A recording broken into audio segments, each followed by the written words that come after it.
Good morning students, class 8, chapter 10 geography, global distribution of population. Population is not uniformly distributed over the world. अगर हम पूरी दुनिया की population की बात करें तो population हर जगह की एक सी नहीं है। दुनिया में किसी देश की आबादी कम है, किसी की ज़्यादा है। ये डिपेंड करता है वहाँ की जोग्राफिकल कंडीशंस पर और डिस्ट्रीब्यूशन ऑफ रिसोर्सेज पर भी। Asia is the most populated continent in the world. अगर दुनिया में हम देखें 7 कॉन्टिनेंट्स पाए जाते हैं, एशिया उसमें से एक ऐसा कॉन्टिनेंट है जिसकी आबादी सबसे ज़्यादा है, फॉलोड बाय यूरोप, उसके बाद Europe. About the 70% of the world population is concentrated in this continent, यानी कि दुनिया की लगभग 70% आबादी है जो इन दोनों कॉन्टिनेंट्स में रहती है। कहाँ पर? एशिया और यूरोप में। The number of people living in 1 square kilometre is called the density of population. Density of population किसे कहते हैं कि 1 स्क्वायर किलोमीटर के दायरे में कितने लोग रहते हैं, इससे नापी जाती है density of population. The average density of population is the world is 45% पर स्क्वायर किलोमीटर। अगर हम वर्ल्ड पॉपुलेशन की एवरेज डेंसिटी देखें तो वो है 45% पर स्क्वायर किलोमीटर, यानी कि हर स्क्वायर किलोमीटर में देखें तो 45 लोग 45% रहते हैं। According to the density of population, density of population के अकॉर्डिंग अगर हम देखें, the world can be broadly divided into 3 regions. तो दुनिया को हम 3 रीजन्स में डिवाइड कर सकते हैं। डेंसली पॉपुलेटेड, घनी आबादी वाले एरिया, मॉडरेटली पॉपुलेटेड जहाँ की आबादी मीडियम है, और स्पार्सली पॉपुलेटेड जहाँ की आबादी बहुत कम है। Densely populated region there are 4। Densely populated regions 4 हैं। High population density in the world, यानी कि दुनिया में ज़्यादा आबादी वाले जो रीजन्स हैं वो 4 हैं। कौन कौन से हैं? Eastern Asia, south and south east Asia, western and central Europe and east central north America. ये 4 वो जगहें हैं जहाँ की आबादी दुनिया में सबसे ज़्यादा है, सबसे ज़्यादा घने आबादी वाले रीजन्स हैं। These region have level land. वजह क्या है कि यहाँ का, मैंने आपको कहा था ज्योग्राफी पर भी डिपेंड करता है पॉपुलेशन डेंसिटी। यहाँ का जो लैंड है वो लेवल में है। फर्टाइल मिट्टी यहाँ पर पाई जाती है, सॉइल फर्टाइल पाई जाती है। फेवरेबल क्लाइमेटिक कंडीशंस, यहाँ की जो क्लाइमेटिकल कंडीशंस हैं वो फेवरेबल हैं। गुड ट्रांसपोर्ट नेटवर्क, इसके अलावा यहाँ का जो ट्रांसपोर्ट फैसिलिटीज़ हैं वो भी बेहतर हैं। दे आर एग्रीकल्चरली डेवलप, यहाँ और ये खेती बाड़ी के एतबार से, क्योंकि यहाँ उपजाऊ मिट्टी पाई जाती है तो एग्रीकल्चरली भी ये काफ़ी डेवलप्ड एरियाज़ हैं। And also have many large industries and cities, के अलावा यहाँ पर बहुत सारी सिटीज़ हैं, इंडस्ट्रीज़ भी यहाँ पर डेवलप हैं इन जगहों पर। इस वजह से यहाँ पर आबादी बहुत ज़्यादा है, क्योंकि लोग ऐसी जगहों पर जाना और रहना पसंद करते हैं जहाँ पर उन्हें काम और एम्प्लॉयमेंट आसानी से मिल जाए। तो इंडस्ट्रीज़ की वजह से और यहाँ पर काम आसानी से मिल जाता है, इसलिए यहाँ पर शहर वगैरह भी आसानी से आबाद और डेवलप हुए हैं। मॉडरेटली पॉपुलेटेड रीजन वो जगह हैं जहाँ की आबादी कम है। That these region do not exist in a continuous belt. ये जो रीजन्स हैं जहाँ की आबादी मॉडरेट है, मीडियम दर्जे की है, वो कहाँ पर कंटिन्यूस बेल्ट में एग्जिस्ट नहीं करते। They are mostly found between densely and sparsely populated region. तो ये रीजन कहाँ आते हैं? घनी आबादी वाले एरिया जहाँ की आबादी कम है, उन दोनों के बीच वाले जो एरियाज़ हैं वो होते हैं मॉडरेटली पॉपुलेटेड रीजन्स। वो कौन कौन से हैं? Central USA, central America, coastal area of South America, western and northern Africa, southern Russia, eastern Europe, central China, Deccan plateau in India and south east Australia. है मीडियम पॉपुलेशन डेंसिटी। यहाँ की जो आबादी है वो मीडियम है, कम है। मतलब कम से मुराद ये नहीं कि बिल्कुल कम है, मीडियम दर्जे की है। एक घनी आबादी, एक medium. These regions have experienced improvement in existing infrastructure, development of mining, industrialization, urbanization। ये जो एरियाज़ हैं यहाँ पर जो इंफ्रास्ट्रक्चर है, अगर हम देखें तो यहाँ का इंफ्रास्ट्रक्चर में डे बाय डे इम्प्रूवमेंट हो रहा है। यहाँ की जो माइनिंग जो खाने वगैरह हैं उनमें डेवलपमेंट का काम चल रहा है। इसके अलावा इंडस्ट्रियलाइजेशन, यहाँ पर इंडस्ट्रियलाइजेशन के इंडस्ट्रीज़ वगैरह को सेटअप किया जा रहा है। अगर इंडस्ट्रीज सेटअप होंगी तो वहाँ पर अर्बनाइजेशन होगा, क्योंकि लोग माइग्रेट करके गाँवों से इंडस्ट्रीज़ की तरफ काम के लिए जाते हैं, तो अर्बनाइजेशन भी यहाँ पर देखने को मिलता है। Sparsely populated region, there are 4 region of low population density in the world. दुनिया में अगर हम देखें तो 4 ऐसी जगहें हैं जहाँ की आबादी कम है, यानी कि वो 4 जगह जो आबादी के एतबार से कम है दुनिया में, वो कौन कौन सी हैं?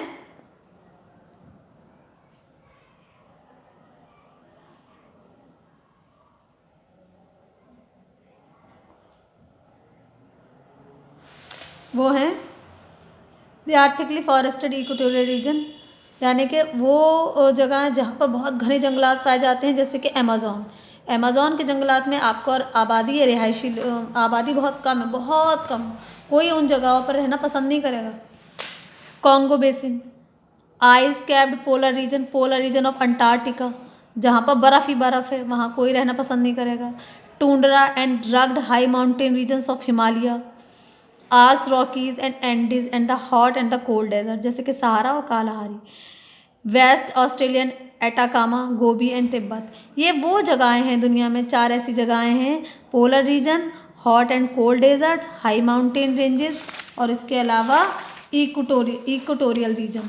तो ये 4 ऐसी जगहें हैं जहाँ पर लोग रहना बिल्कुल भी पसंद नहीं करते, बिल्कुल भी रहना पसंद नहीं करते। हाँ, यहाँ की आबादी बिल्कुल बहुत कम है, क्योंकि यहाँ पर एक्सट्रीम दर्जे का टेम्परेचर होता है। बिल्कुल रहने देखे, मुझसे कोई पूछे इन 4 जगहों से रहने के बारे में, मैं मना कर दूंगी।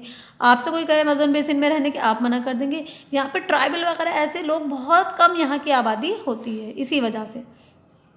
इन these region the harsh climatic, मैंने अभी आपको ये बताया था कि यहाँ की जो क्लाइमेटिकल कंडीशन है बहुत हार्श होती है, इसलिए लोग यहाँ रहना पसंद नहीं करते। यहाँ की आबादी बहुत कम है, इन 4 जगहों पर बहुत कम लोग पाए जाते हैं। And in hospitable terrain and not suitable for human habitation, और ये जगहें ह्यूमन हैबिटेशन के लिए भी सूटेबल नहीं, हमारे और आपके रहने के लिए सूटेबल नहीं है। नेक्स्ट टॉपिक है हमारा population change. The population change refers to the change number of population of a particular area between 2 points of time. Population change का मतलब है कि किसी भी जगह की जो आबादी है, वहाँ पे जो नंबर ऑफ़ पीपल्स हैं, उनके क्वांटिटी में जो चेंज आ रहा है 2 पॉइंट्स ऑफ टाइम, उसको कहते हैं हम पॉपुलेशन चेंज।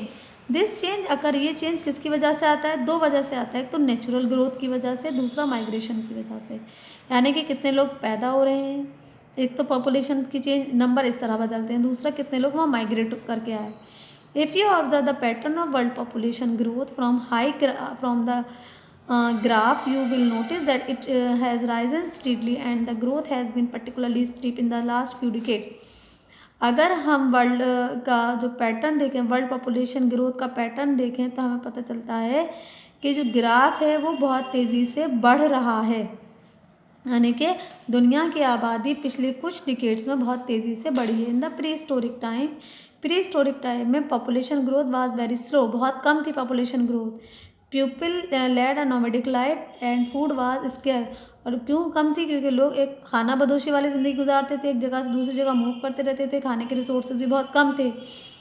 लेकिन जैसे ही उसने खेती बाड़ी करना सीखी, इंसान ने एक जगह सेटल होकर रहना शुरू किया, सिविलाइजेशन हुआ, डेवलपमेंट, तो तब उसके बाद से ही जो आबादी है और डेवलपमेंट हुआ, तो आबादी भी तेज़ी से बढ़ने लगी। After the industrial revolution there was a rapid increase in the population growth, लेकिन इंडस्ट्रियल रेवोल्यूशन के बाद पॉपुलेशन में बहुत तेज़ी से बढ़ोतरी या उसमें इंक्रीमेंट या पॉपुलेशन जो ग्रोथ है वो बहुत तेज़ी से इंक्रीज़ करी, उसमें बहुत तेज़ी से इंक्रीज़ देखने को मिला है इंडस्ट्रियल रेवोल्यूशन के बाद से। In the late 19th century the world, late 19th century में दुनिया की जो आबादी है वो लगभग 1 बिलियन थी ड्यूरिंग द 1930, लेकिन 1930 में कितनी हो गई? 2 billion. By 1975 it was 4 billion.